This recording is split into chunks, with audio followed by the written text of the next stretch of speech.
No Um, problem. so you had a couple of chances Recording in pass progress. coverage in the game, and I think the first one you may have affected that throw on the interception. Could you describe that play? And I don't think you've done that before this year, but maybe I'm wrong on just dropping into coverage. Yeah, I don't know if I've done it this year yet, but I have a history. I've done it. I did it a lot in New Orleans. Probably most notable ones, forced fumble on Juju I had to seal a game. So I've done it quite a bit, but yeah. So I mean, it's just kind of something that we have in our package, and you know, when it's called upon, when the check is made. You know, I'm kind of getting out. I kind of know when I'm getting out, I'm kind of going across the ball. I know they kind of like a little slant concept over there. So knowing that, I'm just really just trying to get in that window and either force him to go to another read or you know, if he throws it in there, get my hands up, try to get my hands on the ball. I was able to get a little tip on it, kind of disrupted it a little bit, and you know, LaMarcus was able to come up with the big play for us.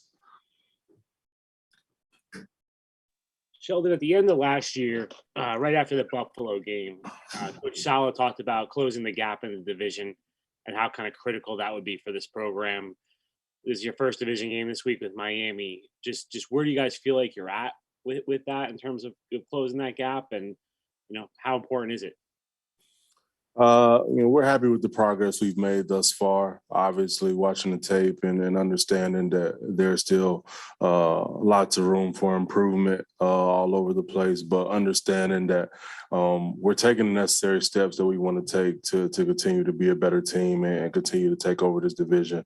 And we just got to continue to make the progress. You know, I think, you know, understanding that, you know, it's not going to happen overnight. It's not something that, you know, we can just flip a switch and it happen. Understanding that we have all the talent we need. We just got to team take the steps consistently and improve throughout the course of each week and throughout the course of the season to continue to close that gap and be where we want to be as a team in this division.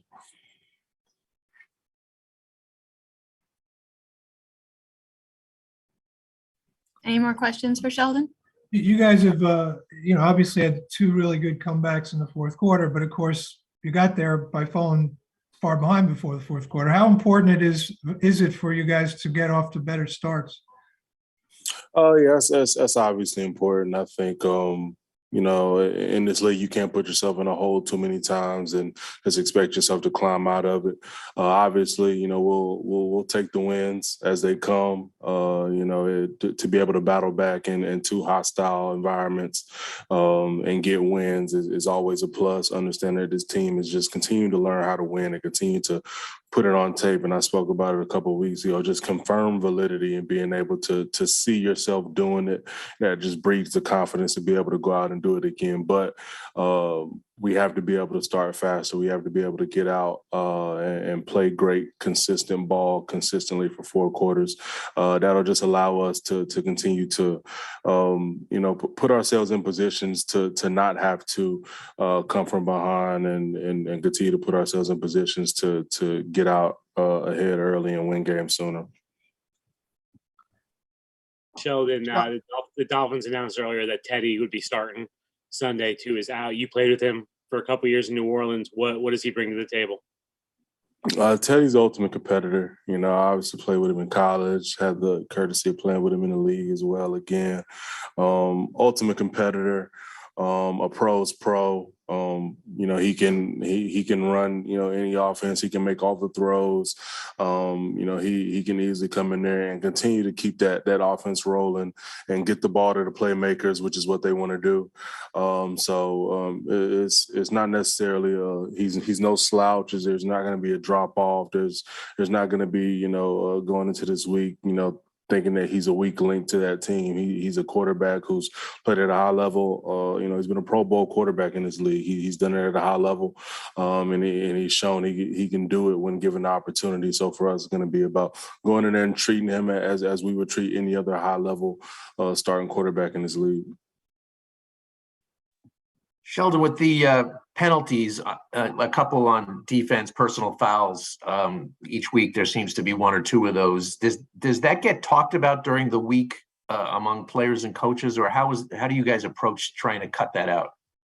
Yeah, it does. I mean, obviously each one is different. You know, it just kind of looking at it case by case, but understanding that listen, sometimes things happen when you play fast, but we got to be smarter and understand certain situations. Just you can't allow certain penalties to give teams another shot at being able to capitalize on things. So yeah, they're discussed, they're talked about it, and guys got to continue to play fast and play physical, play violent, but also understand certain situations and understand where you just maybe have to pull back a little bit.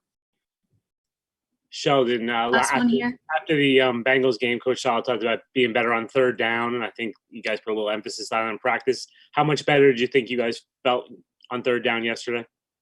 I think it was a little bit better. I think watching the tape, there's still some meat on the bone just from where we can continue to improve and continue to get better. The opportunities are there for us to get those wins on third down. We just got to continue to execute more consistently, execute a little faster, and be better on our assignments sometimes, and we'll get that stuff cleaned up.